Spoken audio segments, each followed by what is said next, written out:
appreciate all the support and helping us be able to do that.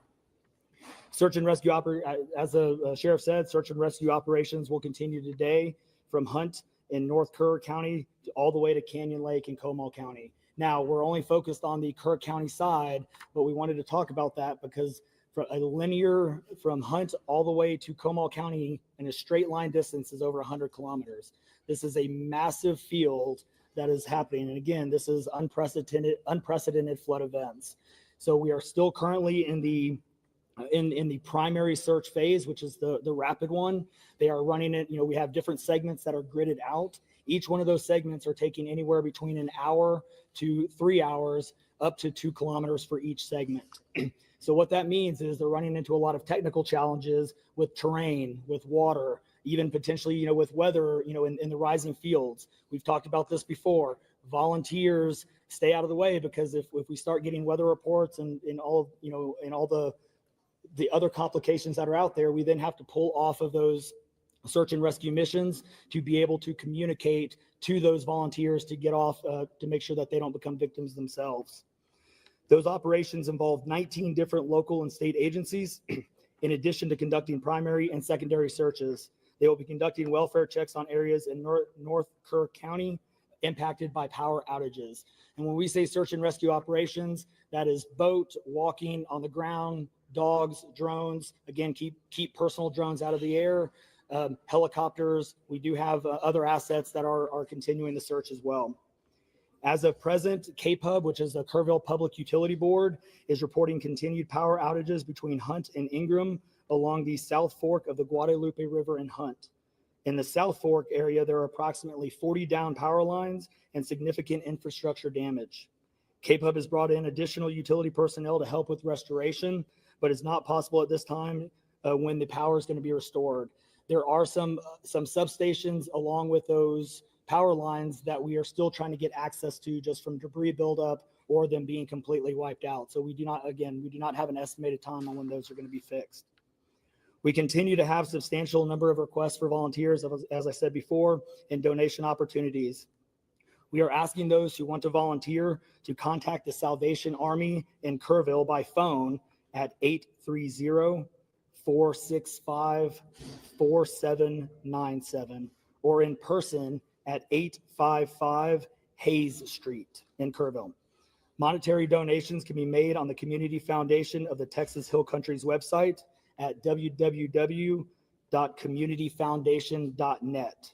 They have a Kerr County Relief Fund set up on that site. And I will now turn it over to the Mayor, Joe Herring.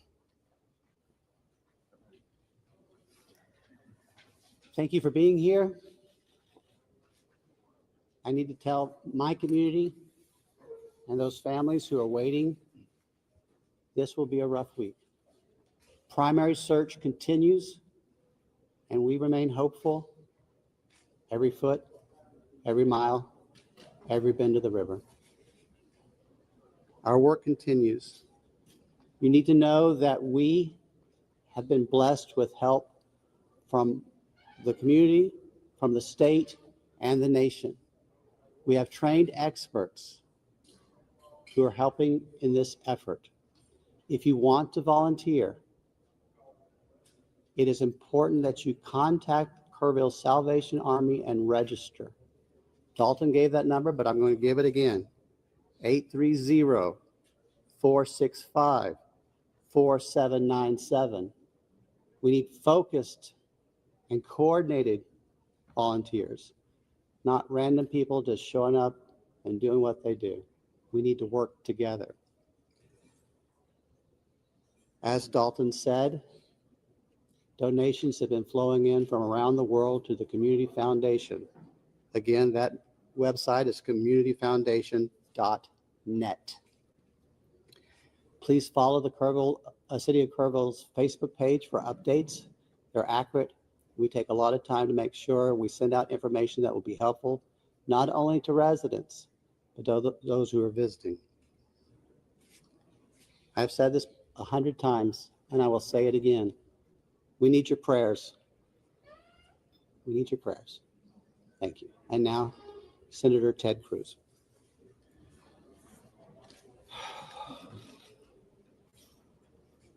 Texas is grieving right now. The pain, the shock of what has transpired these last few days has broken the heart of our state. As of yesterday, the confirmed death toll was 82, and those numbers are continuing to go up. The children, the little girls who were lost at Camp Mystic, that's every parent's nightmare. Every mom and dad. Last week, we were picking up our daughter from camp here in Hunt. Our girls have gone to camp here for a decade. The Hill Country is an incredible part of Texas, part of the country. The natural beauty here is incredible. The camps that have raised generations of little girls and little boys and instilled character and love and faith are extraordinary institutions. And I'll tell you, the pain in our state, and it's every part of the state. You've got Texans from all over the state who were here celebrating the 4th of July. A week ago, this was a time of great celebration. You're dropping your little girl off at camp, your little boy off at camp. You're celebrating Independence Day. You know that your child is going to be swimming and canoes and horseback riding and doing archery and making lifetime friends. And then suddenly it turns to tragedy. For the last several days, I've spoken to multiple parents, scared out of their mind. What, do you know anything? Where is my daughter? There's still 10 girls and 1 counselor from Camp Mystic that are unaccounted for. And the pain and agony of not knowing your child's whereabouts, it's the worst thing imaginable. But I want to say, in the face of all of this, it is simultaneously inspiring. Every time there's a tragedy, every time there's a natural disaster in Texas, Texans come together. Texas is a big state. We got 31 million people, and we have hurricanes, we have tornadoes, we have wildfires. Tragedies hit this state, natural disasters hit this state, and without fail, 100 out of 100 times when that happens, we see Texans coming together, helping each other, engaging in acts of heroism. There have been over 850 high water rescues since this flooding began. 850. You look at extraordinary stories of Eagle Scouts pulling campers out of harm's way. I was just hearing a story of one counselor whose head was right at the water holding up 2 mattresses with campers on those mattresses. That kind of courage, that kind of selflessness. And then there are the first responders. The local first responders, I want to thank every one of the first responders at the local level, at the city level, at the county level, at the state level, at the federal level. In the first few hours of this flood, I was on the phone with Governor Abbott. I was on the phone with Lieutenant Governor Dan Patrick. I was on the phone with Nim Kidd, the head of the Texas Department of Emergency Management. And then I called President Trump. I called President Trump. He was having dinner at the time. It was still early in what was transpiring. And I wanted him to know, I said, Mr. President, everything we're hearing right now, this appears to be bad, really bad. There may be a very significant loss of life unfolding right now in Texas. And I will tell you, the president said, Ted, anything Texas needs, the answer is yes. Whatever assets you need, whatever resources you need, yes, let us know, and we will provide everything. Within hours, we had helicopters, over a dozen helicopters in the air. National Guard, DPS, game wardens, Coast Guard, doing search and rescue, reaching down. We've all seen the videos of little girls being pulled up, hoisted out of harm's way. Incredible courage and heroism. Search and rescue is the first stage. But the process of coming together and rebuilding is going to take longer. And I will say to all the grieving families, to all of those who've gotten the worst news imaginable, that your little girl, she's gone. I will say for many of us, those are friends and neighbors who've lost children. Got multiple kids who go to school with my girls.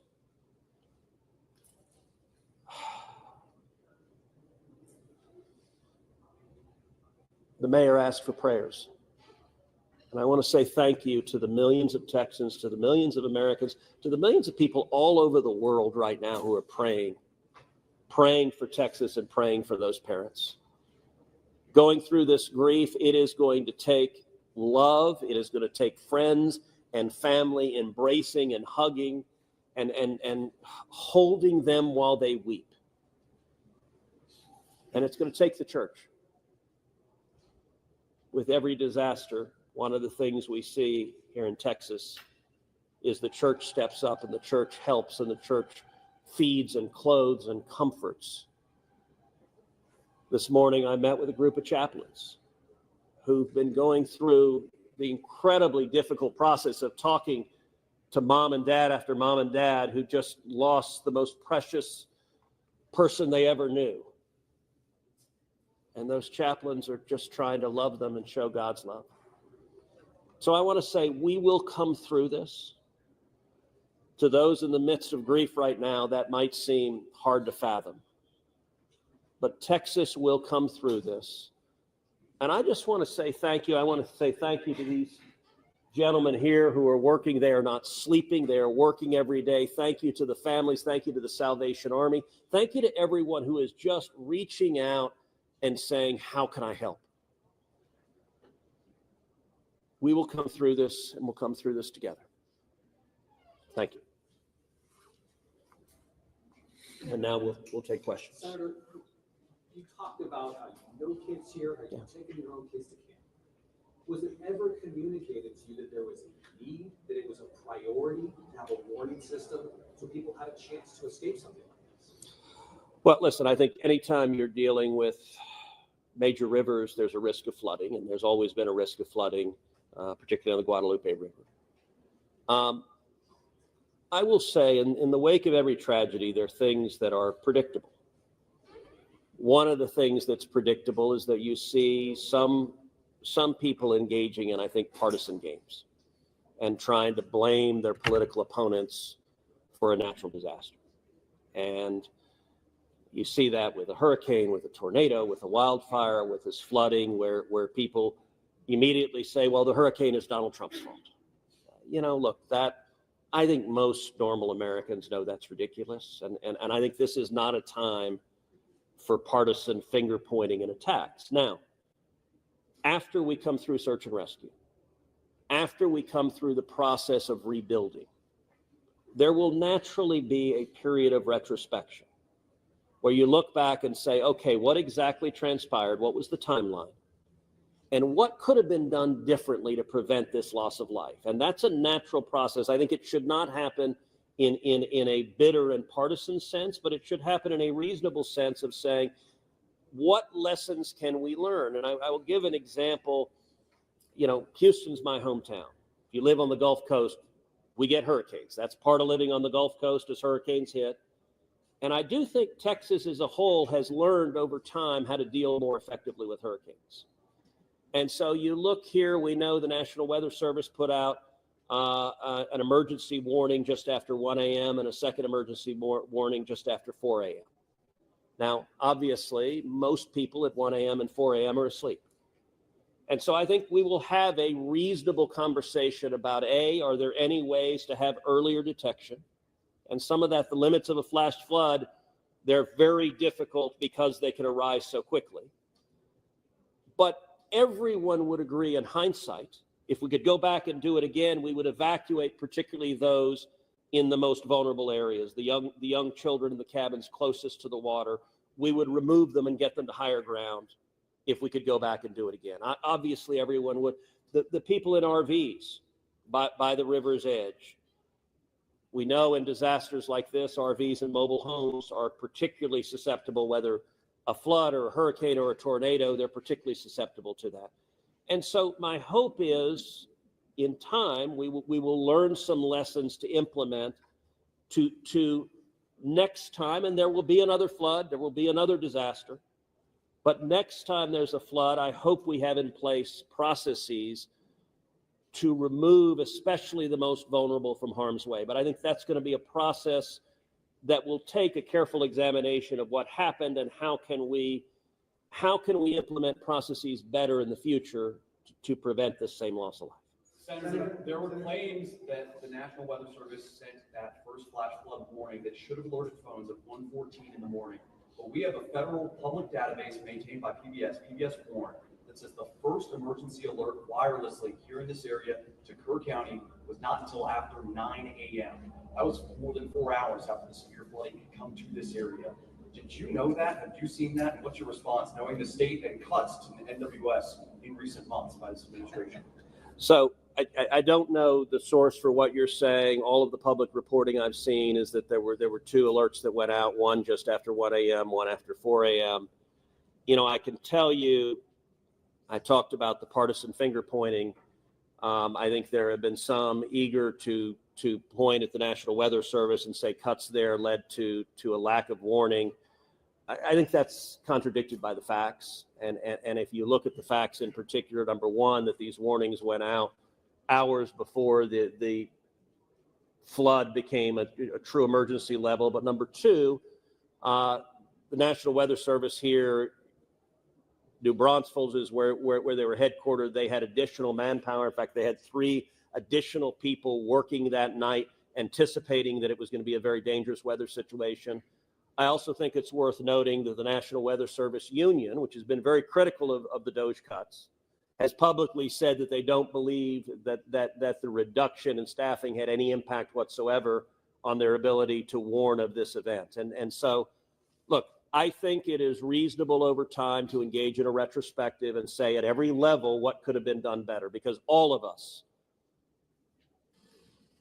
would want to prevent this horrific loss of life. But I think just immediately trying to use it for either side to attack their political opponents, I think that's cynical and not the right approach, particularly at a time when we're dealing with a crisis and we're dealing with grief. But does this make you question whether there should be cuts at the National Weather Service and FEMA? I know you've been supportive of FEMA. Look, I am very supportive of FEMA. I'm very supportive of the National Weather Service. They both perform essential roles, and I think it is critical at every federal agency, particularly when you're dealing with public safety, that we make sure that critical roles are maintained. That's a longer and broader discussion, but as I said, everything from the public evidence indicates that was not a contributing factor to what occurred here. Is it possible to get Dalton in just to talk about that and the National Weather Service alerts? Because there were escalating forecasts throughout the day from the National Weather Service.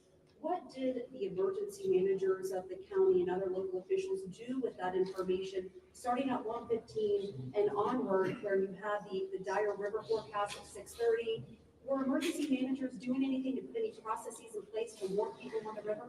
So overall, we were preparing for the July 4th, weekend. So we had National EMR on site. We were, basically stood up kind of a incident command post, if you will, to prepare for that event. So everybody was kind of up looking at weather. We looked at the weather before. When you looked at the National Weather Service, flood map, it spanned all the way from the west side of Texas, with Kerr County kind of being in that upper northeast corner of it. And so everybody, including the National Weather Service, was looking at where's the rain going to hit. We know it's somewhere in here, but with rain, especially when you're dealing with terrain, you got to figure out, sometimes you don't know until it falls. So once it starts falling, then you got to figure out, okay, how's the watershed going to do this? How's the science going to work? And when you had that north and south fork that we had talked about before, it all converged into one. We do know that a lot of the camps were looking at this just as much as everybody was. With the rainfall percentages, even the National Weather Service had looked at, and don't quote me on the numbers, but is anywhere between 1 to 7 inches. We got significantly over that. And again, when it goes into very congregated areas and how that watershed shifts into the rivers, that impacts things. And so the camps, obviously, we've heard stories where campers were getting up. They were up at 3:30 in the morning. They were trying to move to higher ground. That's the head. And the other interesting part of the terrain, and we've talked to UGRA folks as well. This is the headwaters of the Guadalupe. This is the beginning. This is where everything forms when it comes into the North and South Fork. And so So as those things develop, it develops very rapidly, very quickly, and this rose very quickly in a very short amount of time. And so those campers that were able to do that, it worked. There's been the other question, and I'll just give this one out. Evacuations. Well, why don't we evacuate? Well, evacuation is a delicate balance, because if you evacuate too late, you then risk putting buses, or cars or vehicles or campers on roads into low water areas trying to get them out, which then can make it even more challenging, because these flash floods happen very quickly. That's what. And so we saw that in 1987. Was there any discussion about evacuation earlier when it wasn't too late? Was there any discussion about that among the officials? Sorry, repeat your question. Was there any discussion to evacuate or activate any emergency plans before it was too late, where it would be very dangerous? Well, so again, just like disasters in Texas everywhere, it's very tough to make those calls, because what we also don't want to do is cry wolf. We don't want to make sure that we activate it at the right time. It is very difficult, very challenging, especially with this. We're looking at 100 kilometers, right? That's a big straight line distance. That's not even along the river. These areas take a lot of time to get out to. So even when first responders were on the ground at 3:30 in the morning, and we had reports, we had first responders that were getting swept away, actually responding to the first areas of rainfall. That's how quick it happened. First responders who have experience, who are Swiftwater qualified, were driving to as soon as the rain started falling, were driving to these areas, and one of them got swept off the road. So what had been done or happened? Between 1 and 4 a.m. from local law enforcement to the camp, saying, I know you can't get buses in an hour, but was there anyone telling the camp between 1 and 4 a.m., you need to get the girls to higher ground, at the very least, even if they have to walk up there in the rain, as many of them actually ended up doing? Was there any communication from local law enforcement to anyone at that camp between 1 and 4 a.m.? That I don't know off the top of my head. What I do know, though, is there's 55,000 people in Kirk County. Kirk County is a massive, massive area. From here to those camps is 45 minutes on a good day. And so, obviously one of the big challenges that we have, even when you have cell service, a lot of those areas don't even have cell service. Radio communications towers, radio towers within the hill country, it becomes very challenging. So there's a lot of areas, especially when weather comes in, where cellular towers are down or you already have bad service. So there's a lot of factors that play and a lot of variables in there on communication that, again, I think as we work through this process, we know everybody has a lot of questions regarding what are the next steps and what's next. And I think all of these things, these are all great questions. And as we continue search and rescue and as we continue to move to the next step, we definitely want to dive in and look at all of those things, from cell service tower to radio communications, or emergency alerting. Any of those things, I think we all really need to take a look at and review. And we're looking forward to doing that once we can get the search and rescue and stuff complete. In regards to the total number, before I say anything else, I just want to say thank you to you, all the first responders, everyone involved. We've been praying. Thank you. We've been praying. The media's been praying. Thank you guys for doing that. I've got two questions. One, for you, try to get an accurate count on number of missing. I know you can't. I know we don't know we don't know what we don't know. Yes. But do we know a rough idea on total estimates that are still missing overall throughout the county? And then one other follow-up. This may be for Senator Cruz. A lot of speculations being made about this being somehow man involved with the weather modification, with some of the rainmaker technology, working with farmland. Do you think any of that, is there going to be any investigations into that, or can you communicate anything on that? Let me answer your first question. I'm definitely turning that second one over to him. So on the first question, with missing persons, so obviously we have the knowns, the can't miss it kids, which is the numbers coming down as the sheriff has stated. And then we have the unknowns. But we don't know what we don't know. We actually have a 5 hotline line. It fluctuates between 3 and 5, but we're working on it. We get calls 24 hours, 7 days a week. We haven't hit the weeks yet, but we're still, taking in calls. We are collecting all that information. So we don't have a solid number that we're willing to talk about right now. We do know that it is a lot, because we also are getting a lot of fake calls. You're looking, this is a worldwide discussion, and we're dealing with scammers. Victims' families are being reached out to saying that they have their kids pay me money. It's heartbreaking. It's absolutely heartbreaking. We're dealing with, with mental health issues where people are calling saying they have visions. All of these things we're dealing with on a day-to-day basis, and we're having to vet this information, and it becomes very taxing on our people. Again, this is an extremely heartbreaking, this is, if not the worst, one of the worst, disasters in this region in a very, very long time, even beyond 1987. And but we're Best estimate, give it like dozens or hundreds, or just to give people an idea? a lot. So, yeah. Let me, Yeah, Not there, to get into the weeds on, people are asking lots of questions, and where should we start the investigation at? to the best of my knowledge, there is zero evidence of anything related to anything like weather modification. And look, the internet can be a strange place. People can come up with all sorts of crazy theories. What I know is a reality is that a whole lot of Texans are grieving right now. I will tell you, I was visiting with one parent who was talking about online, being harassed online because their information was public, that they had a little girl who was missing at Mystic. And look, there are a lot of people who are messed up, and my call for everyone, there's a time to have political fights. There's a time to disagree. This is not that time. This is a time just to reach out, support each other, go volunteer at the Salvation Army, give them money, go volunteer at your church, you know what I did when this happened? Just go hug your kids. Because I got to tell you, I hugged my girls with tears in my eyes, because every one of us who's a parent, there but for the grace of God go I. And nothing will fill the void in these moms and dads' hearts, but they'll make it through it.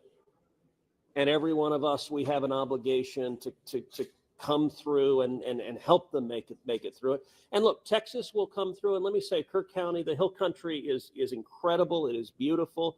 And these summer camps, Camp Mystic is an incredible Texas institution.